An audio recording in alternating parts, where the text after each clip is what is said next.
Coucou, salut. Boza awa. Hey. Bakota kaka, bokota.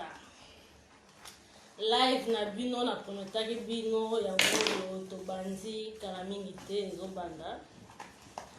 Na ozela na monata 100 personnes en ligne. Et bongo to banda, bokota. Oh. Bon, les autres ont moi basolo belé. Tu vois que masolo na za mulai mingite. Donc na za mulai mingite na lo ba moi mke kaka. Mke me makasi. Oui chérie. Tu vas parler beaucoup. Non, je vais pas parler beaucoup. Non, lo ba mingite po. Il faut que la bébé téléphone. Est-ce que son est bien son? Bon ça n'a pas si naïf parce que boyo kanga bien, ce qui volume est bien. Boyo ka bien.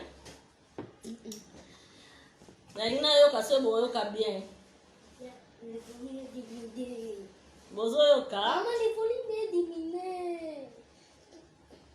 Viens Michaud puissance. Ozo yo ka son bien.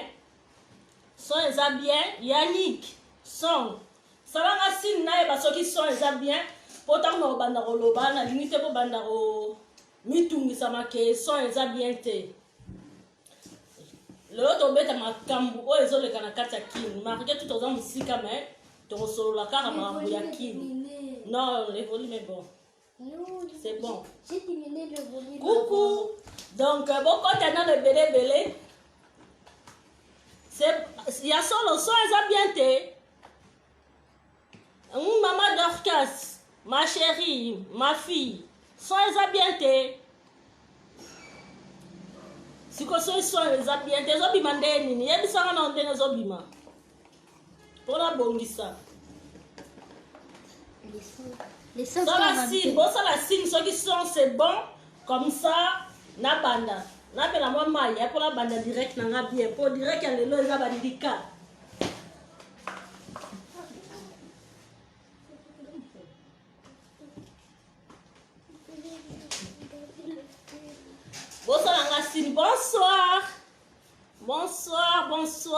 Bonsoir mes caviars, bonsoir mes tontons, bonsoir mes chéris, bonsoir, je vous aime beaucoup, bonsoir. Son kitoko, hein? Ok, le rôle du son kitoko, donc oui c'est bon, son kitoko, bon, na bandi nanga déjà, hein?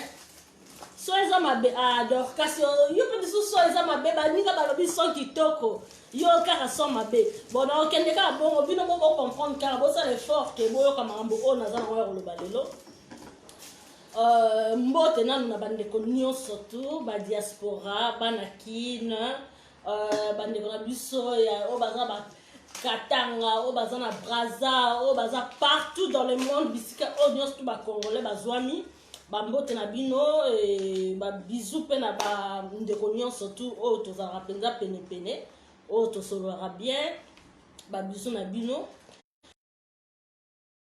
actualité ya makambo o ezoleka na kati ya Congo na minute oyo donc banda e banda ki depuis hier biso nyonso toyokaki nzembo oyo ebimaki toyoki pe bandeko ebele sikoyo ça va oui ok merci ma chérie Dorcas son ça va toyoki pe bandeko ebele toyoki pe ba voice toyoki pe ba makambo ebele donc na okende mingi te na kisongi te mais na okende mingi nde na ba vérité po batu mingi. Bon na moni connexion et se rétablir sikoyo ndenge na bandoko lo bato okende penza na kisongi mingi te to okende sikoyo kaka na ba vérité po ba vérité mosusu bato bayebi yango te mais batu o siko lokola ba biso o tozana na bomoi ba papa oyemba bakenda batika biso il faut to beta la vérité bokota penze ramba la moko to silisa ramba la moko mamongo esi la ramba la moko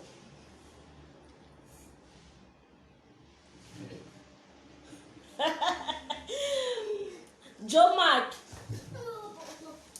nazo bongisa ne téléphone pona bino nazo bongisa ka pona bino bon si je nanga lelo ezali ya makambo oyo ezali koleka na kati ya Kinshasa toyokaki nzembo oyo meme abimisaki. Oui, merci. Ndenge na bande koloba ke toyokaki nzembo oyo meme abimisi. Bon, ebimi nanu te mwa sonda mbukaka oyo ebimi oyo esali mwa makelele oyo bandeko ebele basepeli nango te. Bandeko mosusu mpe batrouve ke eza nango normal. Mais tokokende neti koto mingi ya makambo ya ndenge bandeko mosusu bazoloba ke nzembo wana bayembeli yango mokonzi ya mboka. Mais soki eza ke nzembo wana meme ayembeli yango mokonzi ya mboka ekokamwisa biso makasi. Ekokamwisa biso makasi ke meme a utilisé mot ya ingratitude. Parce que soki totali bisika touti na bisika oyo toza lelo awa oyo toza lelo nzembo wana penza bakoki koyembela yango nani. Bakoki koyembela yango nani. Donc ngala okende na kisongi mingi te na okende na ba vérité kaka. Bakoki koyemba nzembo bato babino atangi komba mokonzi te. Mais soki batangi komba mokonzi te elobi kaka te ke nzembo wana ke maloba wana ezokende kobeta ndike pa mokonzi te elobi bongo te. Elobi bongo te parce que na époque ya ba papa na biso na époque penza ba misi ya kala tomonaka ba misi ya minene lokola ba lwambo o pe biso tozalaka ta musu te na moment wana toyokaka ba masolo ke bakangaka ye po ayembelaka ayembaka nzembo moko boye kolo tonga botoli tonga na ye et tout mais atangaka pe kombo te mais bakangaka parce que nzembo wana banda ko kende penza ko kende ko tuba penza zalaka ke ayembelaka yango papa la biso Kyongo wa dongo nde toyebi pe makambo ndenge sukaka ndenge lekaka etu ngana koloba lelo tozali lundi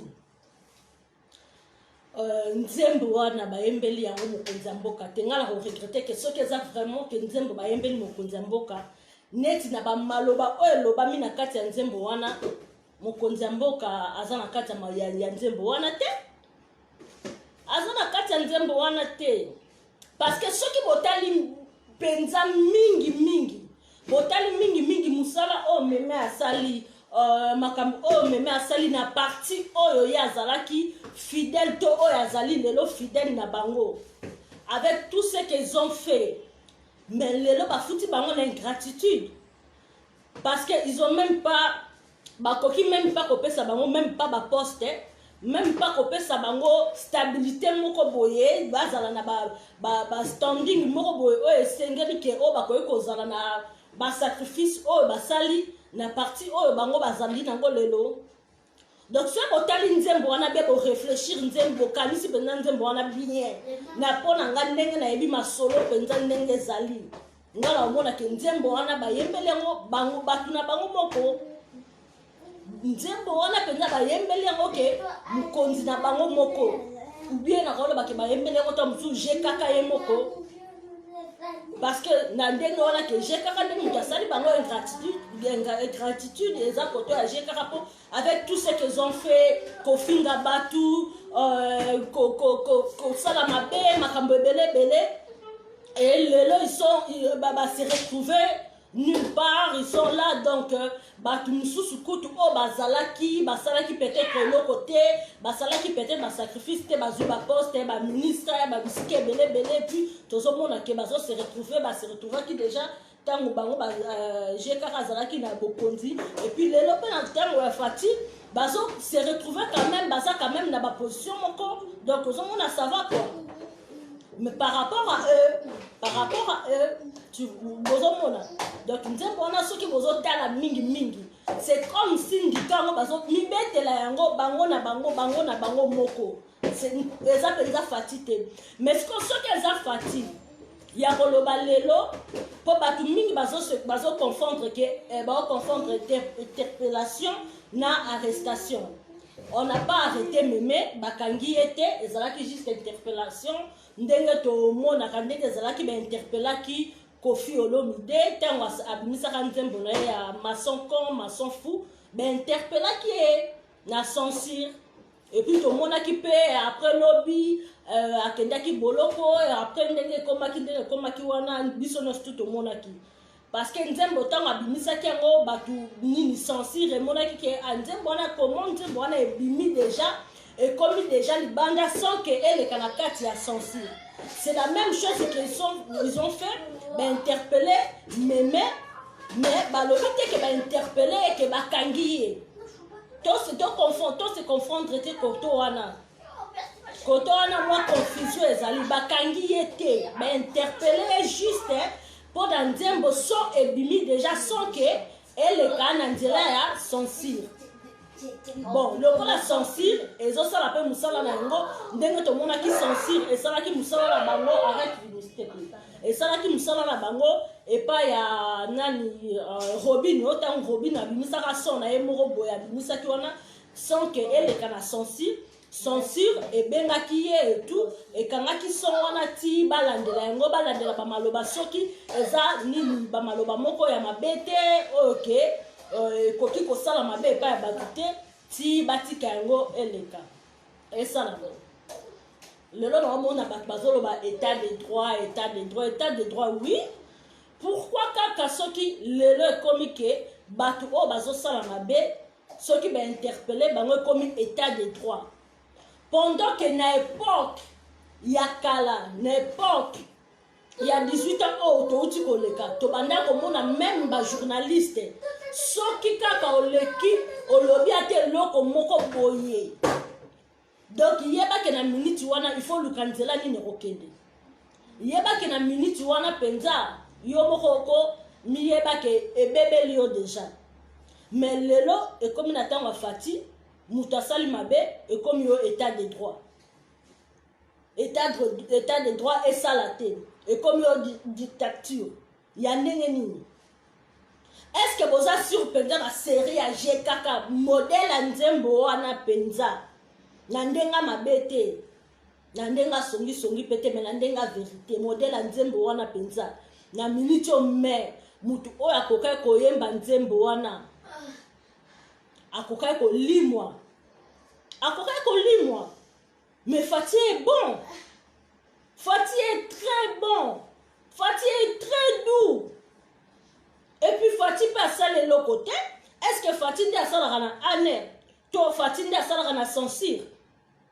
Sauf que y a un bon boye au le qui s'est en a censurité et bimi déjà sont et bimi sans que les canards censure. C'est normal que bah agent ou bien année ou bien censure ou bien bah service spécial on a bah interpellé pour que les justifier un zembo na yo et zandengeni et tout comme on voit avec tous les musiciens.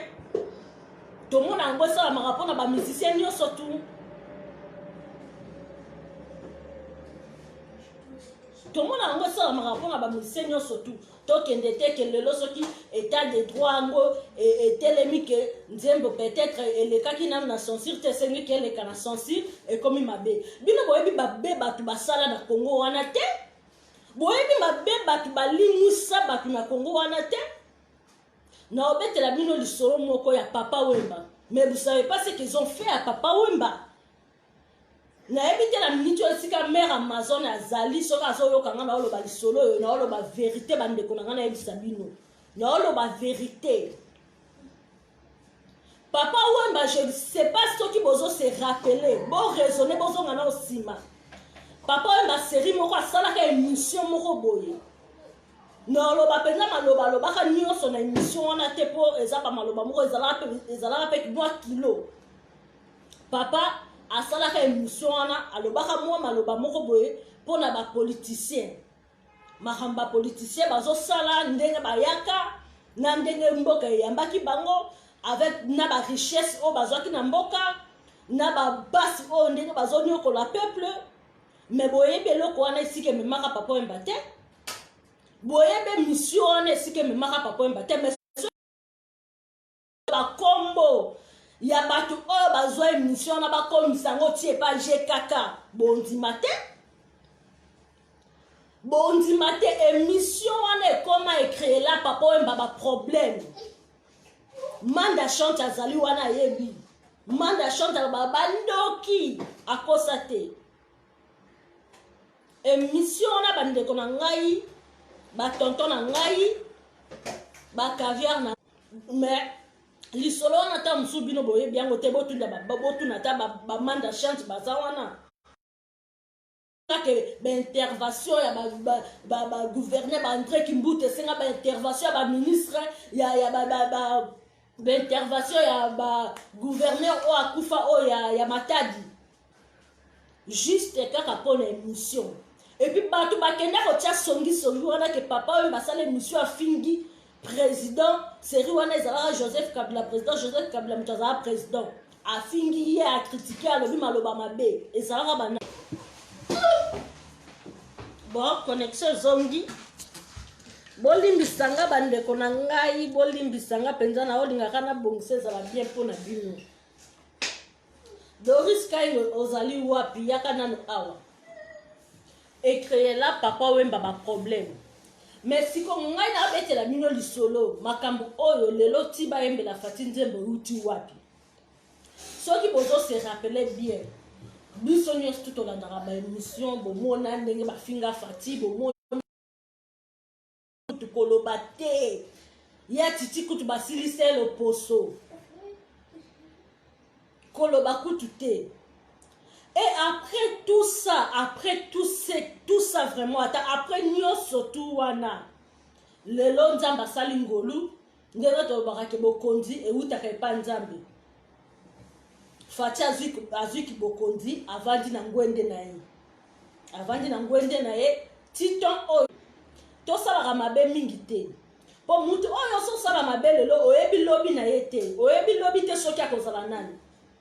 Mabe nyonso tu bosalaki Fati wana bobosani yango lelo memeta Fati akomi président asali nyonso tu po Fati ayamba ye akutana na Fati même na Béatrice ayaki na Béatrice même po kutu Fati abanda nanu kokoma avanda nanu na ebonga ndenge avandaki na la sala même prestation de serment ayaki na Béatrice akutana na Fati mais Fati aboya sécurité boya na matanga ya titi baboyi kotia ye na eloko sali Nzembo ane salama consultation oui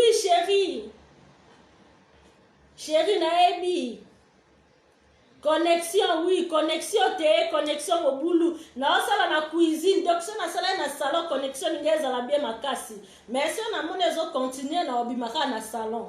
Donc comprendre, si porter karatio kama mnaoloba. Fati aboya. Et ko sala loko ko sala ki motema mabeli su makase eza makaba consultation. Consultation tango ye babengisi ba mission o bakoka ko bengisa. Batie meme mupandi. Na mama Mbiliabel pe babengisi. Mama Mbiliabel a sepeli parce que pendant ceux qui 20 ans, ceux qui 22 ans, atikala kozala na kati ya makambo ya politique lisusu te kendenge babanda ko bengisa ba mise boya ko yemba ta boya ko sala ta boye ye babanda ko tsaye kaka mupandi babanda ka ko tsaye mupandi mais nani siko ya banda ko kangela mama Biliabel porte pour mama Biliabel apusa na pembeni te mais lelo nza basali ngolu Fati atali mama Biliabel abengisi bango baye ayambi bango nde eko bota sikoki motema mabe o eboti lelo ngana osenga kaka ngana osenga kana ebike mabe ese salami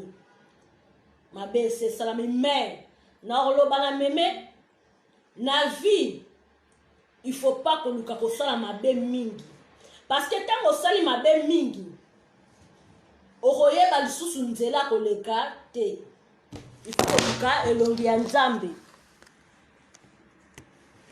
il faut koluka elongi ya Nzambe eza malamu mingi. Pardon, je crois que direct na biso zo continuer connexion na biso penza lelo na ebité. Oui, je disais il faut koluka elongi ya Nzambe. Osali mabe mingi, osali mabe mingi.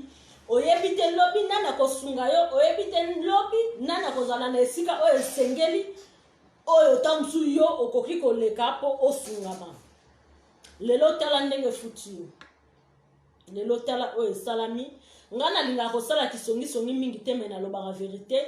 Donc boti kabiso marambo Fati asali boyo, Fati azongisi boyo, Fati asali boyo ezali Fati te.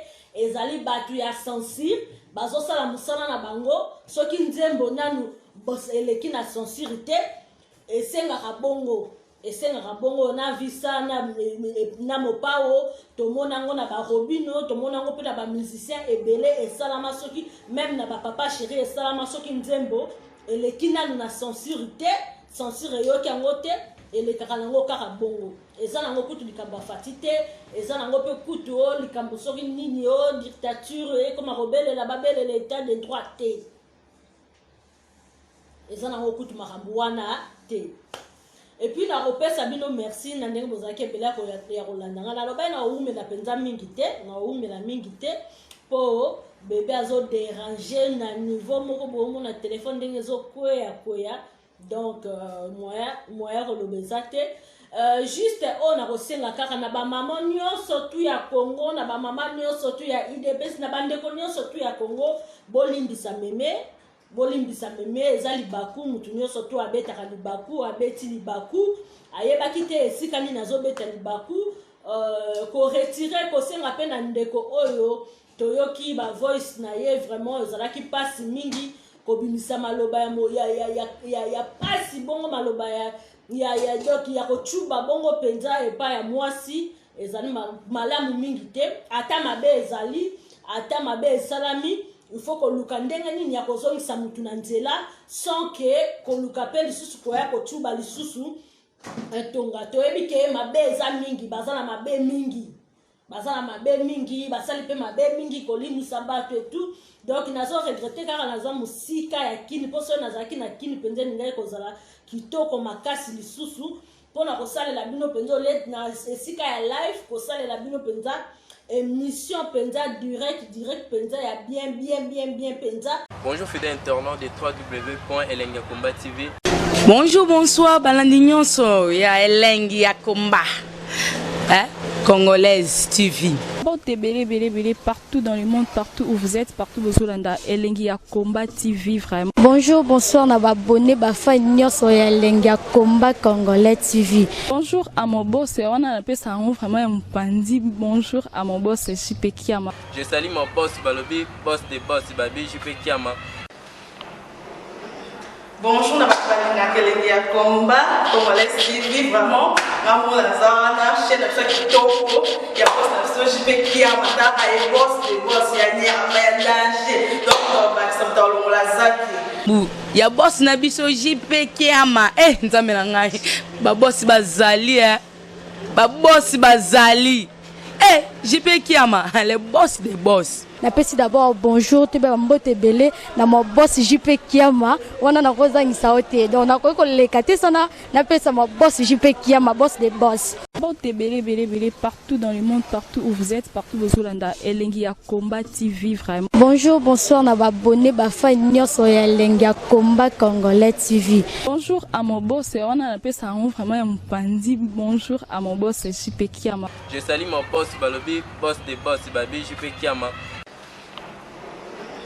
Bonjour, na Elengi ya Komba Congolais TV vraiment. Maman Lazana, chaîne de kitoko, ya boss na JP Kiama, ta ay boss des boss ya ni ya danger. Donc ba samta longola zaki. Ya boss na biso JP Kiama nzambe na ngai ba boss bazali JP Kiama le boss des boss. Napesi d'abord bonjour te ba mbote belé na mo boss JP Kiama wana na kozangisa ote donc na ko lekate sana napesa mo boss JP Kiama boss des boss.